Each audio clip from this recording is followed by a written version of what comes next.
The Puritans were English colonists who settled in New England in the 1600s. These settlers wanted to form communities where they could follow the rules of the Bible and serve their God.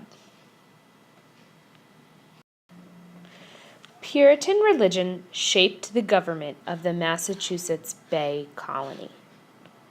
Usually, only male church members could vote or serve in town government. Town leaders made laws to control how people worshiped. One law required all people to attend church services. On Sundays, the town gathered at the meeting house for church. The meeting house was the most important building in a Puritan community and was often built in the middle of town. Community members came to the meeting house at least once a year for a town meeting. A town meeting was a gathering where colonists held elections and voted on the laws for their town. In Massachusetts Bay, everyone could attend a town meeting, but only men who owned property could vote. Even so, Puritans had more self-government than people in other colonies. When people make laws for themselves, they have self-government. Some colonists thought that Puritan leaders should not tell them what to believe or how to act. These colonists were called Dissenters. A dissenter is a person who does not agree with the beliefs of his or her leader. Roger Williams was a dissenter who wanted more religious freedom. Puritan leaders, however, believed that everyone had to follow the exact same religious laws. Williams believed that the government should not make laws about religion. Because of his views, Puritan leaders banished him from Massachusetts. To banish means to force someone to leave. In 1636, Williams founded a new colony that became known as Rhode Island. There, he allowed people to worship freely. Williams also kept the government separate from the church.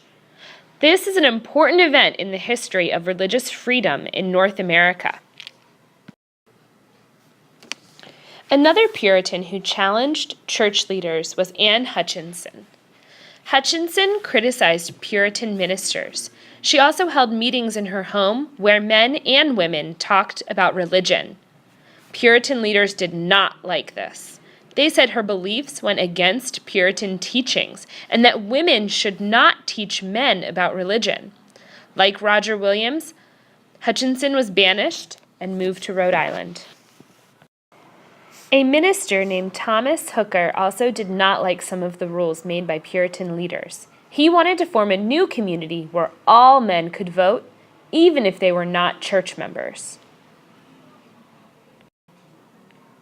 In 1636, Hooker led about 100 colonists west to the Connecticut River. There, they founded the town of Hartford.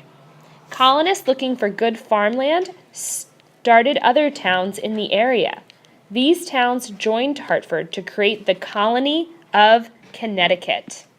Other colonists from Massachusetts Bay moved north and settled the area that became New Hampshire and Maine.